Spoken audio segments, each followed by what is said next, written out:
有4座，應該係4座比較高嘅建築物啦。咁左手邊大家都應該認識。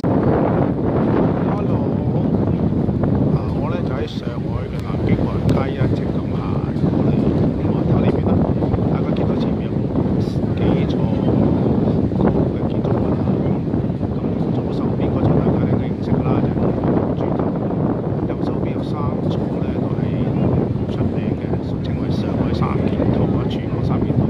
咁最左手邊近座咧就係呢個金茂大廈啦，即係佢哋所指嘅個形狀似注射器啊。咁另外最隔離嗰座咧，即係上面有個4方框嘅大廈咧，咁就叫做開平器啦。咁呢座咧就係國際金融中心，即係同埋 IFC， 不過上海嘅 IFC 啦。咁最右邊最高嗰座咧就係上海中心大廈。